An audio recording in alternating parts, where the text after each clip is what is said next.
Christensen was in it, and I loved how they did it. I feel like this was either gonna be done bad or done really well, and the transitioning and how they brought him in, and also giving us glimpses of who we knew he became, and we got that right in between Anakin, giving us that foreshadowing of, we know what we remembered from the Obi-Wan series and how Anakin, is fully Darth Vader, but then you still wanted to see the old Anakin and bringing that nostalgia in. And really, this is like, besides maybe like, I know we kind of heard his voice and like Rise of Skywalker and kind of stuff like that, this is really the first time we got to see Anakin as Anakin again. And I love that they brought in even the Clone Wars. We have not seen that. Like, I know they have the show Clone Wars, but we haven't seen that in live action, any of that. Speak on what we did see with the nostalgia aspect of Anakin, like playing that line between good and bad was fantastic. With the fought a little bit dirty, cut the platform out beneath her. He ends up turning full Sith. We got the red saber, got the red eyes. Like he went full into it, and it was all a test and a training for her to get the strength and the resolve to decide she needs to live. And the evil is going to come, and it's going to be harder to stop if she's not there to take part in the battle for good. So he, I believe, intentionally did this. And again, we can argue if this actually happened. The weird part is, if it didn't, how the heck did Jason hear the lightsabers smacking against each other underneath the waves? That wouldn't make much sense if that it was just in her head. So maybe he was able to get in tune with the spiritual realm. Maybe there was a level of purgatory. We talked about that Dumbledore and King's Cross thing in Harry Potter. Maybe that is like a level of purgatory, and she had to fight her way out of purgatory to get back to the land of the living. And so Jason was able to sense her in the spiritual realm because he's force sensitive. That's my assumption in any event. But if that is the assumption, and he did have a logical thought process behind what he was doing, I think he wanted to scare her a little bit and show her like, like I am gonna go full Vader here, because this is what I might be gone, but evil still exists, and you're fighting well here. Do you trust everyone else on your team to be able to handle this without you? I think he was trying to show her that you're one of the people that can be a big factor in changing the tide of this battle if it comes to it, but not if you don't make it back there. He said, you're gonna live or die, and I'm not taking it easy on you.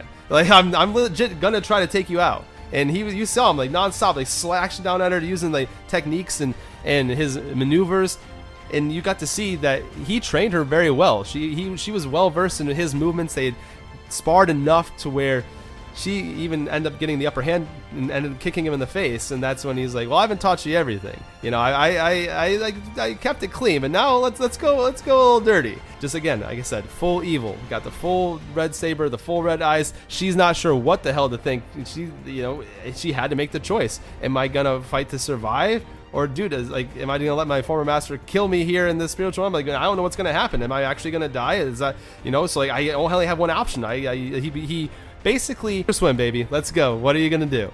And she rose to the occasion, and it was beautiful to see. And that's why at the end, when he's like, well, there's hope for you yet, he accomplished what he set out to do, and he put the will to survive into her. Really think about this for a minute.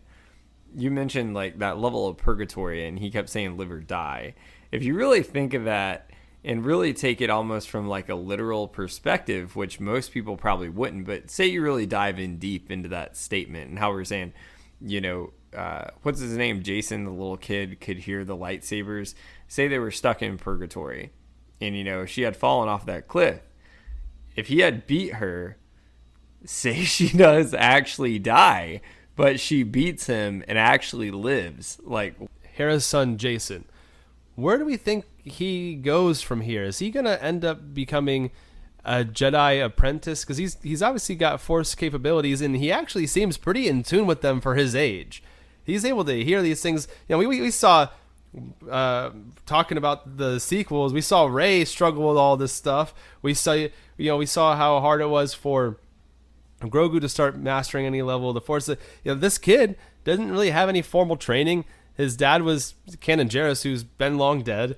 And the only other Jedi he's been around has been Ezra Bridger, who's been off into some other galaxy. So he took Thrawn with him to keep everyone safe.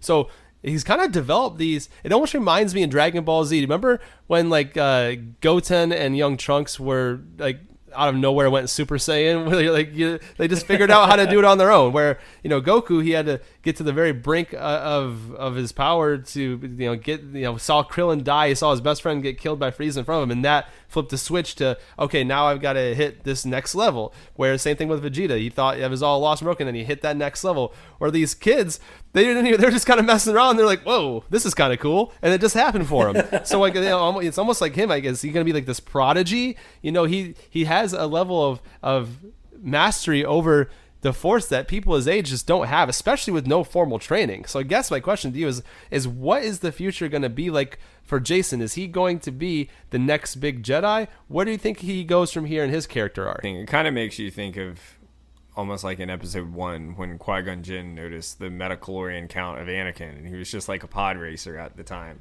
Of course, that went the way no one wanted it to go, but it really makes you wonder, like, I think this kid very well could be, I mean, based on what he's showing, I'm not afraid to say it. I mean, maybe he could be the next Luke. Like, I don't know. I mean, we didn't even see Luke do that at a young age. I mean, remember Ben Kenobi, Obi-Wan had to go and kind of pull him out of, he was working in like a scrapyard. This kid like already has glimpses of things that we're not even sure that's real, that people are really having to listen to see if they are. Would you got to have Force potential to even be able to do that?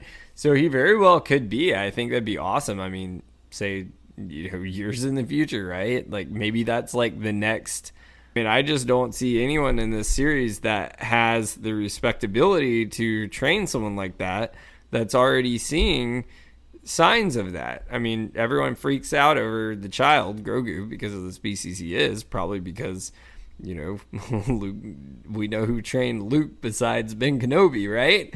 And I mean, there's obviously a sense of astonishment there when you hear that. But to hear someone's already having signs like this at such a young age, it makes you wonder, like, who in the entire galaxy could do